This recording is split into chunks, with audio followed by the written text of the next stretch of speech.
ఎవరైనా వస్తే ఆ రూమ్లో కూర్చోబెట్టండి, సరిపోతుంది. ఆ ఇంట్లో కూర్చోబెట్టండి.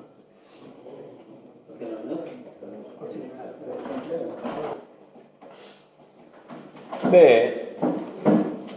చంద్రబాబు నాయుడు గారు అధికారంలోకి వచ్చినప్పటి నుంచి దాదాపుగా ఈ 19 నెలల పరిపాలనలో చూస్తే,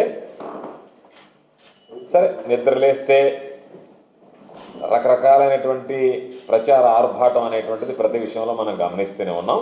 దానిలో భాగంగా ఈరోజు పెట్టుబడులకు సంబంధించి అనేక రకాలైనటువంటి కట్టుకథలు వినిపించడం, నడిపించడం అనేటువంటిది చంద్రబాబుకి మరలా తోడుగా ఆయన కొడుకు లోకేష్కి ఈరోజు అలవాటుగా, ఆనవాయితీగా మారిపోయింది. ఫోర్బ్స్ ఒక స్టోరీ రాసిందని దాని మీద రకరకాలైనటువంటి ట్వీట్లు చేస్తూ అసలు ఈ ప్రపంచంలోనే పెట్టుబడులకు సంబంధించి ఆకర్షించడంలో చంద్రబాబు కొడుకు తప్ప మరి ఎవరి వల్ల సాధ్యమైనటువంటి పరిస్థితి లేదన్నట్టుగా ఈరోజు ఓహో అని చెప్పి బాగా ఊదడం అనేటువంటిది ప్రారంభించేశారు. అంటే మేము అడిగేది, సరే మీరు మీ బాకాలు వస్తున్నారు, మీకు అలవాటే, రకరకాలైనటువంటి ట్వీట్లు వదులుతున్నారు. అంటే మీరు ఈ ట్వీట్ అసలు మీరు ఎక్కడున్నారు, మీరు ఎక్కడికి వెళ్ళిపోయారు, ఏ రహస్య ప్రదేశం నుంచి ఈ కథలన్నీ నడిపిస్తున్నారు అనేటువంటిది చెప్పమంటే, మీరు ఉన్నటువంటి స్థావరం ఎందుకంత రహస్య స్థావరంలో చేరి ఈరోజు వీటికి సంబంధించినటువంటి ట్వీట్ల మీద ట్వీట్లు చేస్తూ అనేక రకాలైనటువంటి కట్టుకథలు వినిపిస్తూ ఈరోజు ఎందుకు ప్రజలకు సంబంధించి డైవర్ట్ చేసేటువంటి ప్రయత్నం చేస్తున్నారు? ఈరోజు అందరికి ఉండేటువంటి ప్రశ్న చంద్రబాబు కొడుకు ఎక్కడికి వెళ్ళాడు, ఏం చేస్తున్నారు అనేటువంటిది ఈరోజు ప్రతి ఒక్కరు కూడా అనేటువంటిది. మీ అనుకూలమైనటువంటి పత్రికల్లో చూస్తే చంద్రబాబు గారు హాలిడేలో ఉన్నా సరే ఆయన రెవెన్యూ పుస్తకాల ముద్రణ గురించి, పంపిణీని గురించి అనేక రకాలైనటువంటి సమీక్షలు చేస్తున్నాడు. దాని మీద చంద్రబాబు నాయుడు గారు కూడా ట్వీట్ చేశాడు. ఇవన్నీ బాగానే ఉన్నాయి చెప్పడానికి. వారం రోజుల నుంచి లోకేష్ ఎక్కడికి వెళ్ళాడో కనపడటంలే. 4-5 రోజుల నుంచి చంద్రబాబు నాయుడు కూడా అదృశ్యమయ్యాడు. కాబట్టి మీరు ఎక్కడున్నారో అని చెప్పి రాష్ట్ర ప్రజలు అడుగుతుంటే, ప్రశ్నిస్తుంటే మీరు ఎక్కడున్నారో కూడా చెప్పకుండా, చెప్పడానికి వీలు లేనటువంటి, చెప్పుకోలేనటువంటి ప్రదేశంలో మీరేమన్నా ఉన్నారా? కాబట్టి ఎక్కడున్నారో అనేటువంటిది కూడా మీరిద్దరూ చెప్పకపోవడం అనేటువంటిది సరైనటువంటి పద్ధతి కాదు. మీరు సరే మిగతా వాళ్ళకి చెప్పకపోయినా మాకు ఈరోజు కొన్ని కథనాలు చూస్తే అనిపించింది, మీకున్నటువంటి అనుకూల మీడియాకు కూడా మీరు చెప్పినటువంటి పరిస్థితి లేదు. మామూలుగా అయితే చంద్రబాబు, లోకేష్ అయితే మేము అడగాం. ఒక ఆయన ముఖ్యమంత్రి, ఒక ఆయన మంత్రి, మీరిద్దరూ ఒక బాధ్యతాయుతమైనటువంటి పదవులు నిర్వహించేటువంటి పరిస్థితుల్లో ప్రజలకు జవాబుదారీతనంగా వ్యవహరించాల్సినటువంటి మీరు ఈరోజు బాధ్యత రాహిత్యంగా, రహస్యంగా టూర్లు చేసుకుంటూ ఏ దేశాల్లో ఉన్నారో కూడా కనీసం చెప్పకుండా ప్రజలను డైవర్ట్ చేయడానికి ట్వీట్లు చేయడం అనేటువంటిది ఎటువంటి సాంప్రదాయం? మీరు ఎటువంటి పరిపాలన గురించి ఈరోజు మీరు పరిపాలన గురించి, పారదర్శకం గురించి అసలు మాట్లాడే అర్హత, హక్కు మీకుందా?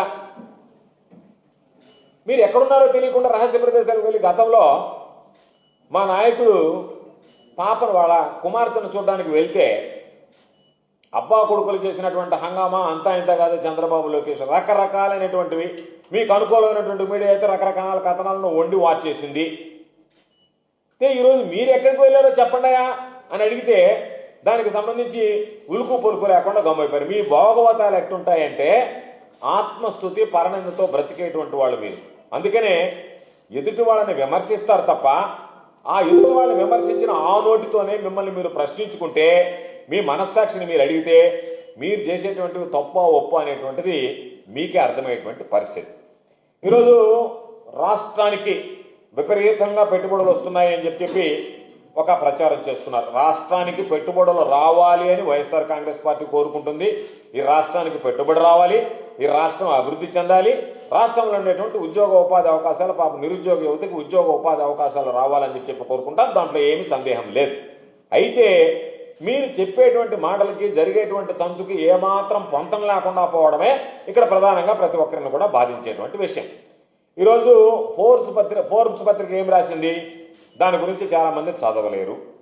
దాన్ని ఎవరు రాయించారో ఏందనేటువంటిది ప్రజలకు తెలియదు.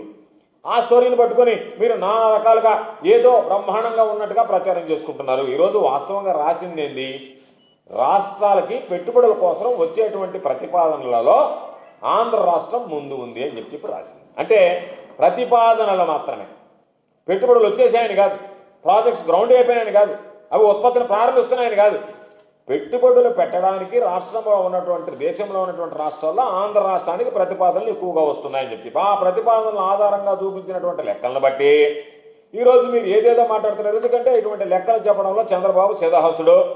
చంద్రబాబు నాయుడికి ప్రకటనలు చేయడం, గొప్ప గొప్ప ప్రతిపాదనల గురించి పదే పదే మాట్లాడడం, చివరికి అవి ఎంతవరకు రిలీజ్ అయ్యాయి, కార్యరూపం దాల్చాయంటే నమో నారాయణ, ఎక్కడ వాటి గురించి మాట్లాడేటువంటి పరిస్థితి లేదు. కాబట్టి ఏ ప్రభుత్వానికైనా ఎప్పుడైనా అవసరం ఏంటంటే ఎన్ని సదస్సులు పెట్టాం, ఎన్ని ఒప్పందాలు చేసుకున్నాం, ఎన్ని షోలు పెట్టాం, ఎంత మేర భూములు సంతర్పణ చేశాం, ఎన్ని ఎంఓయూలు చేసుకున్నాం, ఎన్ని వేల ఎకరాలు భూములు పంచిపెట్టాం, ఇవి కాదు. ఎన్ని ప్రాజెక్టులు గ్రౌండ్ అయ్యాయి, ఎంతమందికి ఉద్యోగాలు వచ్చింది, ఈ రాష్ట్ర ప్రయోజనాలను ఏ మేర కాపాడగలిగాం, ఇవి ప్రధానమైనటువంటి అంశాలు. దాని మీద ఏ రోజు చంద్రబాబు దృష్టి పెట్టాడు.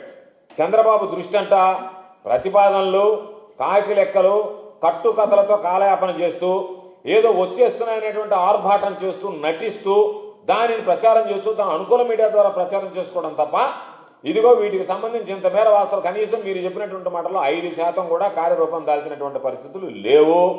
అయినా సరే విచ్చలవిడిగా 2014-19 మధ్య చూసాం, మరలా ఈరోజు ఈ 19 నెలల్లో చూస్తున్నాం. మీరు ప్రచార హోరు తప్ప ఎక్కడా కూడా వాటికి సంబంధించి వాస్తవ రూపం దాల్చినటువంటి పరిస్థితి లేదు. కాబట్టి 2014-19 మధ్య చూసాం. మీరు ఎంత పార్స్గా చంద్రబాబు నాయుడు వీటికి సంబంధించినటువంటివి ఈ భాగస్వామ్య సదస్సులు అనేటువంటి నిర్వహిస్తాడో పెట్టుబడులకు సంబంధించి 2014-2019 మధ్య చూస్తే 1761 ఒప్పందాలు, 1761 ఒప్పందాలు, 18,87,000 కోట్ల రూపాయలు పెట్టుబడులు. మీరు చెప్పింది 18.87 లక్షల కోట్ల పెట్టుబడులు. దానికి సంబంధించి మీరు చెప్పినటువంటి లెక్క దాదాపుగా 31 లక్షల మంది, అంటే 30,91,000 మందికి ఉపాధి కల్పిస్తాము అని చెప్పి ఆ రోజు చెప్పడం జరిగింది. సరే, దాన్ని అడ్డు పెడితే వాటిని రిలీజ్ అయిన ఎంత అని చూస్తే కేవలం మీరు చెప్పినటువంటి ఈ 1761 ఒప్పందాల ద్వారా 18,87,000 కోట్ల రూపాయల పెట్టుబడులు, 30,91,000 మందికి ఉద్యోగాలని చెప్తే 10% మాత్రమే కేవలం గ్రౌండ్ అయినాయి. 10% మాత్రమే ఈరోజు రిలీజ్ అయ్యాయి. అంటే 90% రిలీజ్ కాలేదు. రిలీజ్ కాకపోగా మీరు చెప్పినటువంటివన్నీ కూడా మితిమీరినటువంటి అబద్ధాల వల్ల రిలీజ్ అయ్యేటువంటి పర్సంటేజ్ పూర్తిగా పడిపోయింది, 10%కి తగ్గిపోయింది అనేటువంటిది ఈరోజు మనం చెప్పుకోవాల్సినటువంటి. దాని పక్కన పెడితే ఇండస్ట్రీస్ డిపార్ట్మెంట్, పరిశ్రమల శాఖ స్వయంగా దాదాపుగా 7,68,000 కోట్లకు సంబంధించి 327 ఒప్పందాలు చేసుకునింది ఆ మధ్యకాలంలో. అయితే ఈ 327 ఒప్పందాల్లో కార్యరూపం దాల్చినవి ఎంత అంటే కేవలం 45 ఒప్పందాలు మాత్రమే. అంటే దాదాపుగా 13% లోపలనే. ఇది మీకున్నటువంటి నేరుగా ఇండస్ట్రీస్ తీసుకున్నటువంటిది వస్తే రిలీజ్ అయింది మీరు ఇచ్చినటువంటి దాంట్లో 13% లోపల. అదేవిధంగా మొత్తం మీద ఎత్తుకుంటే 10% లోపల ఈరోజు రిలీజ్ అయ్యేటువంటి పరిస్థితి ఏర్పడింది. 2000-2019 మధ్యలో, 2014-2019 మధ్యలో చంద్రబాబు నాయుడు మొత్తం 17 సార్లు ఈరోజు వాటికి సంబంధించినటువంటి ఎస్ఐపిబి సమావేశాలు, investment promotion board, state investment promotion బోర్డుకు సంబంధించినటువంటి సమావేశాలు జరిగాయి. దాంట్లో 1,70,036 కోట్ల రూపాయలకు సంబంధించినటువంటి 91 మెగా ప్రాజెక్టులకు మీరు ఆమోదం తెలిపారు. అమల్లోకి వచ్చింది ఎంత? మీరు చెప్పినటువంటి 91 మెగా ప్రాజెక్టులు 1,70,036 కోట్ల రూపాయలకు సంబంధించి మీరు ఆమోదిస్తే మీకు సంబంధించి వచ్చినటువంటి రియలైజేషన్ చూస్తే 5.69% మాత్రమే. మిగతా ఎక్కడా కూడా దాదాపుగా 95% మీరు చెప్పినటువంటి వాటిలో మీరు ఆమోదించినటువంటి ప్రాజెక్టులు ఈ రోజుకి కార్యరూపం దాల్చినటువంటి పరిస్థితి లేదు. 2014-19 మధ్య 3 సార్లు సిఐఐ సదస్సు నిర్వహిస్తే చంద్రబాబు వాటికి సంబంధించినటువంటి అనేక రకాలైనటువంటి ప్రకటనలు చేసిన ప్రకటనల మాటలు చూస్తే కోటలు దాటాయి. వాటికి సంబంధించినటువంటివి ఏమన్నా వచ్చాయని చూస్తే శూన్యం. ఈరోజు మేము అడుగుతున్నాం, చంద్రబాబు చెప్పినటువంటి కొన్ని గుర్తు చేస్తాం. చంద్రబాబు నాయుడు చాలా చెప్పాడులే, చంద్రబాబు నాయుడు చెప్పి మాట్లాడాలనుకుంటే పాపం సమయం చాలదు మనకి. అమరావతి నుంచి విశాఖకి నిమిషాల్లో చేరేదానికి హైపర్ లూప్ అన్నాడు. ఎక్కడుంది హైపర్ లూప్ చంద్రబాబు? ఎక్కడుంది చంద్రబాబు గారు చెప్పండి? హైపర్ లూప్ అన్నారు. అదేవిధంగా దొనకొండ వద్ద ఇంకొకటి చెప్పాడు, drone defence industries limited, Sukhoi air craft scientific industrial కలిసి ఒక యూనిట్ ఏర్పాటు చేస్తామన్నారు. అది వచ్చిందా? జరిగిందా? తర్వాత ఇంకొకటి నెక్స్ట్ ఆర్బిట్ వెంచర్స్ ద్వారా సెమీ కండక్టర్ ఫ్యాబ్రికేషన్ యూనిట్ వస్తానని చెప్పాడు. అది వచ్చిందా? గుర్తుందా? మీరు చెప్పారా లేదా? కాకినాడ వద్ద పెట్రోకెమికల్ యూనిట్ ఏర్పాటు చేస్తామని చెప్పారు. అది ఏర్పాటైందా? అది తీసుకురాగలిగారా? టైటాన్ ఏవియేషన్ విమానాల తయారీ అని చెప్పన్నారు. సరే, ఇంకా దానికి సంబంధించి స్విట్జర్లాండ్కి సంబంధించినటువంటి ఏరోస్పేస్ వెంచర్స్ 10,000 కోట్ల పెట్టుబడి అన్నారు, ఎయిర్ బస్ అన్నారు, మైక్రోసాఫ్ట్ అన్నారు, రకరకాలైనటువంటి మాటలు చెప్పారు. బ్లాక్ చైన్ టెక్నాలజీకి విశాఖ కేరాఫ్ అని చెప్పి మాట్లాడారు. ఈరోజు వాటిని చూస్తే మొత్తం నేను కొన్నింటిని మాత్రమే ప్రస్తావించాను. మొత్తం తీసుకుంటే చాలా పెద్ద తతంగం, చాలా పెద్ద మీరు చెప్పినటువంటి మాటలు కోటలు దాటాయి. కాకపోతే వైఎస్ఆర్సీపీ హయాంలో కూడా ఏం జరిగిందనేటువంటిది కూడా ప్రజలకు తెలియజెప్పాల్సినటువంటి అవసరం ఉంది. 2023లో గ్లోబల్ ఇన్వెస్టర్ సమ్మిట్ జరిగింది. మొత్తం ఆ రోజు మేము 394 ఒప్పందాలు చేసుకున్నాం. 394కు సంబంధించినటువంటి ఒప్పందాల విలువ 13,15,000 కోట్ల రూపాయల పెట్టుబడులు వస్తాయని చెప్పి అంచనా. దానిలో 6,16,000 మందికి ఉద్యోగ అవకాశాలు వస్తాయి, ఉపాధి అవకాశాలు కల్పించగలమని చెప్తే మొదటి ఏడాదిలోనే ఇలాగా 5.69%, 10% కాదు, మొదటి సంవత్సరంలోనే 20% చెప్పినటువంటి ఎంఓయూలో కుదుర్చుకున్నటువంటి ఒప్పందాల్లో ఇస్తామన్నటువంటి పెట్టుబడుల్లో లెక్కేసినటువంటి పెట్టుబడుల్లో 20% మొదటి సంవత్సరమే కార్యరూపం దాల్చినటువంటి సంఘటన ఆ రోజు జగన్మోహన్ రెడ్డి గారు ముఖ్యమంత్రిగా వైఎస్ఆర్ కాంగ్రెస్ పార్టీ ప్రభుత్వంలో సాధ్యపడింది అనేటువంటి విషయాన్ని ఈ సందర్భంగా నీకు గుర్తు చేస్తున్నా. పరిశ్రమల స్టాక్ నేరుగా 99 ఒప్పందాలు చేసుకుంటే దాదాపుగా 91% స్ట్రైక్ రేట్ సాధించగలిగాం. జగన్మోహన్ రెడ్డి గారు తీసుకున్నటువంటి నిర్ణయాలు, తెచ్చినటువంటి పరిశ్రమల విషయంలో తీసుకున్నటువంటి సంస్కరణ, దాదాపుగా తెచ్చుకున్నటువంటి ఒప్పందాలు, ఆ రోజు చేసుకున్నటువంటి ఒప్పందాల్లో 91% ఆ రోజు స్ట్రైక్ రేట్ రాగలిగింది. కాబట్టి 91% స్ట్రైక్ రేట్ సాధించగలిగాము అంటే విధానాలు ఏ విధంగా ఉన్నాయనేటువంటిది ప్రత్యేకంగా చెప్పాల్సినటువంటి అవసరం లేదు. కాబట్టి ఈ ఒప్పందాలు జరిగినటువంటి 2 ఏళ్ల లోపనే దాదాపుగా 90కి పైగా యూనిట్ల నిర్మాణం, ఆ తర్వాత వాటికి సంబంధించి 39 కంపెనీలు వాణిజ్య కార్యకలాపాలు కూడా ప్రారంభించడం జరిగింది.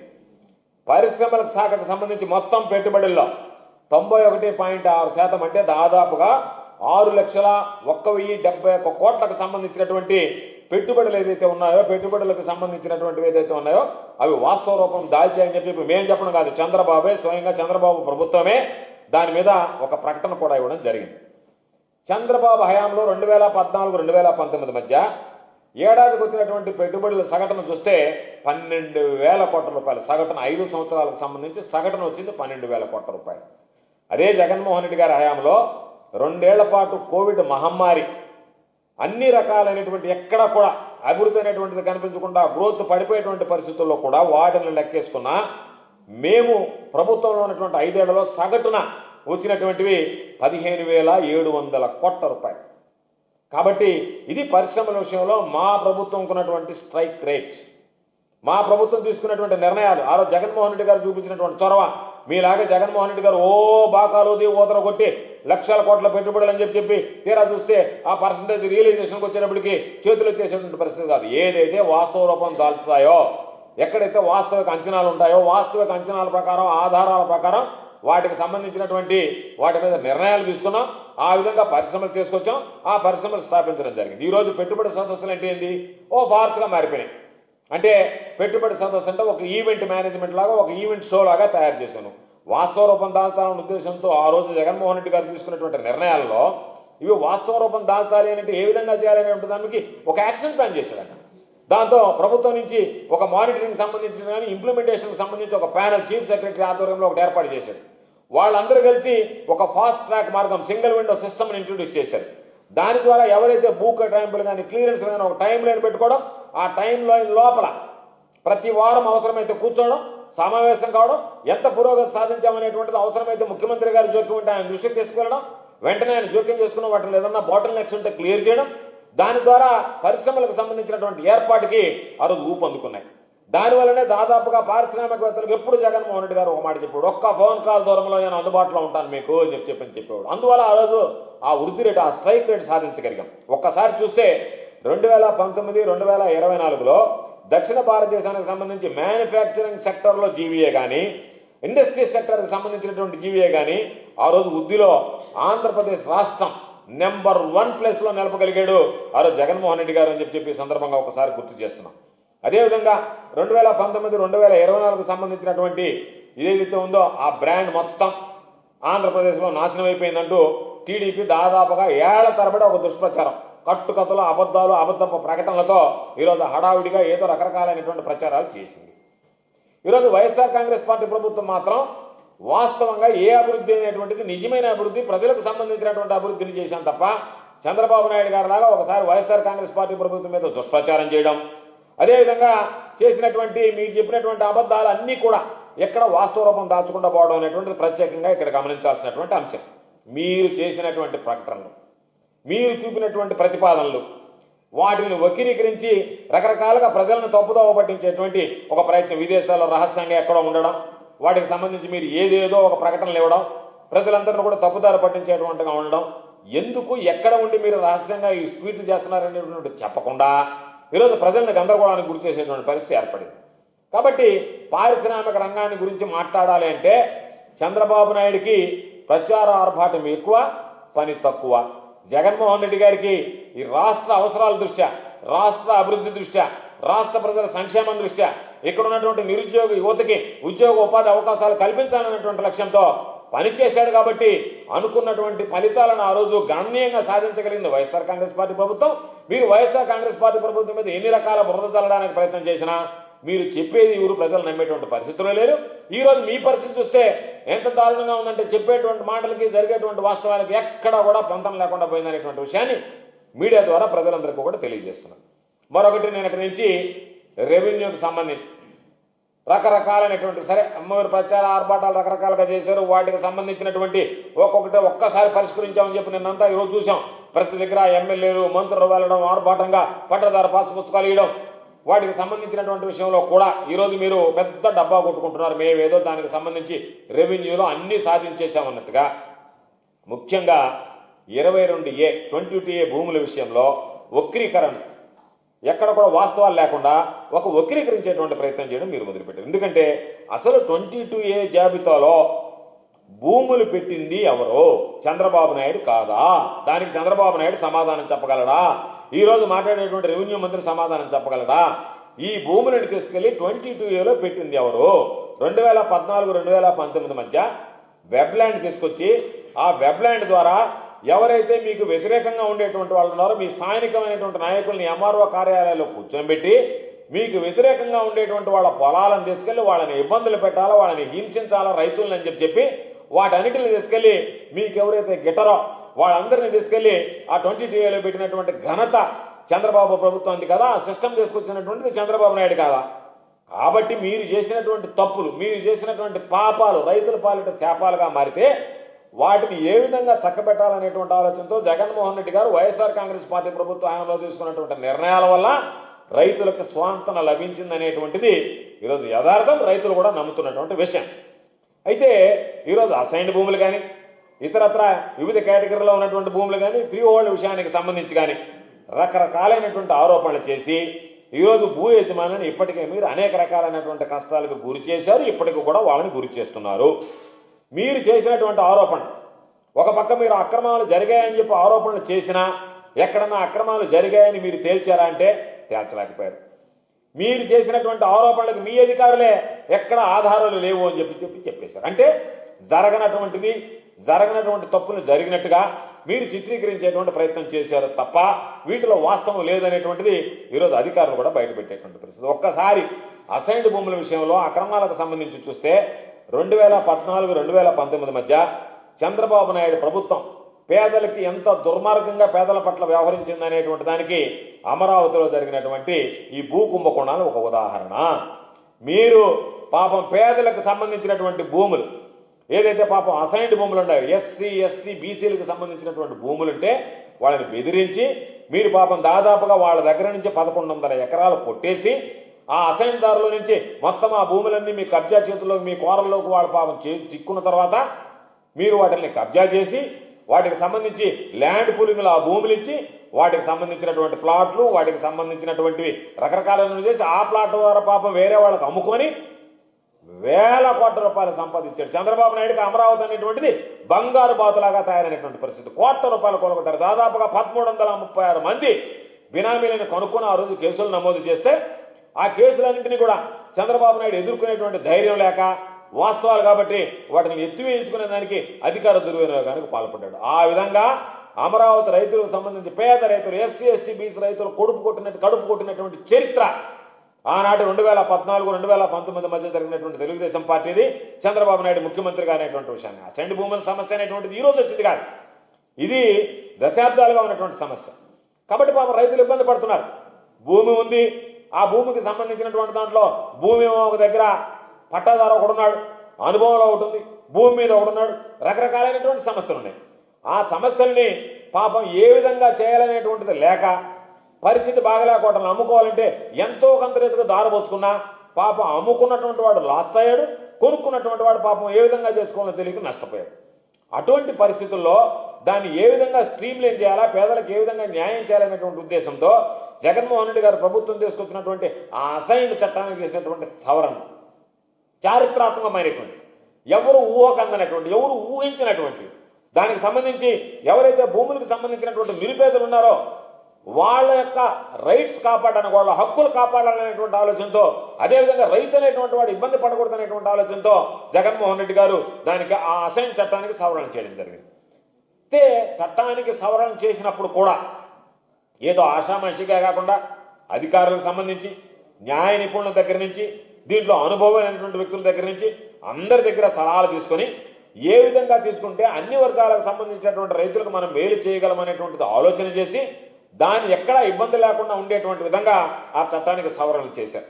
దానిలో ఎక్కడా కూడా ఒరిజినల్ అసైన్ ఎవరికైతే మనము భూమి లేనటువంటి నిరుపేదలకు ఇచ్చామో వాళ్ళకి న్యాయం జరగాలి, కాబట్టి దీనిలో రాజీ పడకూడదు అనేటువంటి ఆలోచనతో ఒరిజినల్ అసైన్లకు మాత్రమే న్యాయబద్ధంగా ఈరోజు తమ ఇష్టపూర్వకంగా వాళ్ళకి వాళ్ళ అవసరానికి అమ్ముకునేటువంటి హక్కులు కల్పించాలనేటువంటి ఉద్దేశంతో ఫ్రీ హోల్డ్ని తీసుకురావడం జరిగింది. అయితే ఇప్పటికే చేతులు మారినటువంటి సందర్భాల్లో కూడా కొనుక్కున్న వాళ్ళకి కాకుండా ఒరిజినల్ అసైన్కి రైట్ ఇవ్వాలని చెప్పి జగన్మోహన్ రెడ్డి గారు చెప్పారు. చాలా మంది ఒత్తిడి చేశారు జగన్మోహన్ రెడ్డి గారి మీద. 10 ఏళ్ళు అయిపోయి కొనుక్కున్న వాడి దగ్గర 10 ఏళ్ళు అనుభవం ఉంటే వాళ్ళకి ఫ్రీ హోల్డ్ ఇవ్వండి, లేదా కొనుక్కున్నటువంటి వాడి దగ్గర 20 ఏళ్ళు ఉంటే వాళ్ళకి ఫ్రీ హోల్డ్ ఇవ్వండి, ఒరిజినల్ అసైన్ పక్కన పెట్టండి అంటే దీని లక్ష్యమే నీరు కారిపోతుంది. ఆ రోజు ఏ పేదవాడికి ఇచ్చామో ఆ పేదవాడు పాపం ఆ రోజు అమ్ముకోలేనటువంటి పరిస్థితిలో దాన్ని ఏదో ఒక విధంగా తెగబోసుకున్నాడు. కాబట్టి ఈరోజు వాళ్ళకి లబ్ధి చేకూర్చాలనేటువంటి ఉద్దంతో జగన్మోహన్ రెడ్డి గారు ససేమిరా అన్నాడు తప్ప ఎవరు ఎన్ని రకాల ఒత్తిళ్లు తీసుకొచ్చినా ఆ రోజు నిలబడి దానికి సంబంధించి పేదవాడికి న్యాయం చేయాలనేటువంటి ఉద్దేశంతో ఒరిజినల్ సంబంధించినటువంటి వాడికి, కాబట్టి ఒరిజినల్గా ఎవరైతే ఉన్నారో ఒరిజినల్ అసైన్దారులకు తప్ప వేరే వాడికి ఎవరికి కూడా అవకాశం ఇచ్చేటువంటి ప్రసక్తే లేదని చెప్పి ఆ రోజు తేల్చి చెప్పాడు. దాదాపుగా ఈరోజు జగన్మోహన్ రెడ్డి గారు తీసుకున్నటువంటి నిర్ణయం 9 లక్షల ఎకరాలు ఈరోజు 22 ఏళ్ళు చుక్కల భూముల దగ్గర నుంచి అన్ని సమస్యలు 22 ఏళ్ళ నుంచి తొలగించడం జరిగింది.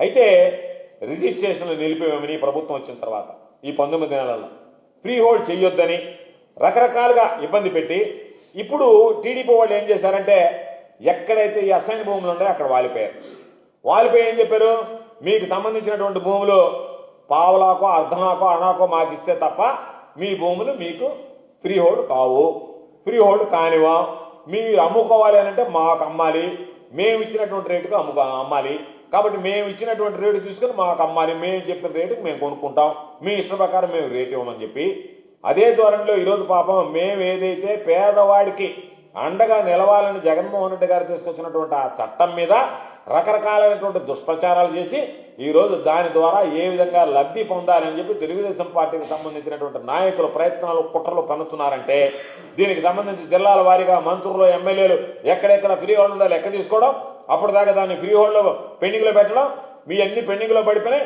మీరు మాకు అమ్మితే మేము చెప్పినటువంటి రేటుకి ఈరోజు మీ ఫ్రీ హోల్డ్ నుంచి తొలగిస్తాం, మీకేదో పావులనో పరకో చేతిలో పెడతాం అనేటువంటిది దారుణమైనటువంటి పరిస్థితులు. అది అయిందాక ఈ ఫ్రీ హోల్డ్ పెండింగ్లో ఉంటుంది. అమరావతిలో చంద్రబాబు ఏదైతే వీళ్ళందరూ పాపం ఎస్సీ ఎస్టీ బీసీలంతా తెలుగుదేశం పార్టీకి సంబంధించినటువంటి వాళ్ళ భూములు కొట్టేసినంత వరకు ఎదురు చూసి ఆ తర్వాత ఏ విధంగా అయితే నోటిఫికేషన్ ఇచ్చాడో అదే తంతు ఇప్పుడు కూడా ప్రారంభించాడు. 2024 తర్వాత ఈ 19 నెలల కాలంలో చంద్రబాబు నాయుడు చేసినటువంటి ఘనకార్యం ఏంటంటే పేద రైతులు పొట్టగొట్టి మీకు సంబంధించినటువంటి తెలుగుదేశం పార్టీ నాయకులు కడుపు నింపేటువంటి ప్రక్రియ.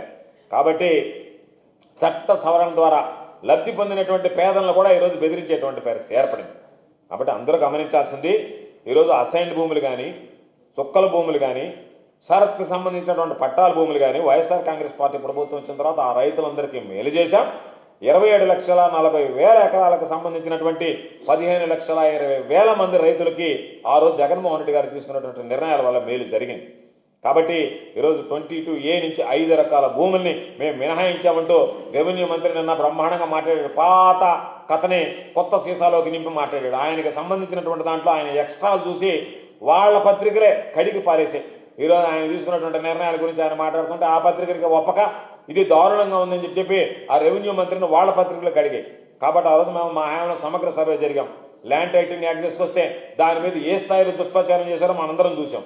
దాన్ని జగన్మోహన్ రెడ్డి గారు రకరకాలైనటువంటి దుష్ప్రచారం చేసి జగన్మోహన్ రెడ్డి గారి మీద ఎన్నికలకు ముందు రకరకాలైనటువంటి ఒక ఫేక్ డాక్యుమెంట్ సృష్టించి దానికి సంబంధించి షెడ్యూల్లు ఈ విధంగా ఉంటాయి, ఈ విధంగా ల్యాండ్ టైటిలింగ్ యాక్ట్ వల్ల ఇంత నష్టపోతారు రైతులని చెప్పి రైతుల పాపం లేనిపోయినటువంటి అపోహాలు అనుమానాలు కలిగించి ఎన్ని రకాల ఆనాటి ప్రభుత్వం మీద వ్యతిరేకత కూడగట్టేటువంటి ప్రయత్నం చేశారు. అంత ప్రయత్నాలు చేశారు. ఈ రోజు మీ దగ్గరకు వచ్చేటప్పటికి ఏమైంది, ఆ రోజు తీసుకున్నటువంటి ఆ సమగ్ర సర్వే ఏదైతే ఉందో దాన్నే ఇది మరి ఫాలో అయ్యేటువంటి పరిస్థితి ఏర్పడింది. కాబట్టి మీకు సిగ్గు ఎగ్గు ఏమీ లేకుండా మీకు ఈ టీడీపీ నాయకులు రాజకీయం కోసం ఎంతకైనా దిగజారిపోతారని చెప్పి ఈరోజు రైతులు కూడా ఆ రోజు మీరు చెప్పినటువంటి మాటలు విన్న రైతులు కూడా అయ్యో మనం మోసపోయాము, జగన్మోహన్ రెడ్డి గారు చేసిందే కరెక్టే, వీళ్ళు చేసేది మోసాలే, మరలా వీళ్ళు జగన్మోహన్ రెడ్డి గారు చేసినటువంటి దాంతో పాటు మళ్ళీ ఈరోజు అదే కదా వీళ్ళు కొనసాగిస్తున్నారని చెప్పి ఈరోజు రైతులు కూడా మిమ్మల్ని గురించి మాట్లాడుకునేటువంటి పరిస్థితి ఏర్పడింది. కాబట్టి పెట్టుబడుల విషయంలో కానీ రెవెన్యూకి సంబంధించి కానీ రైతుల విషయంలో రెవెన్యూ భూములకు సంబంధించి కానీ రైతులకు సంబంధించినటువంటి సంక్షేమ విషయంలో కానీ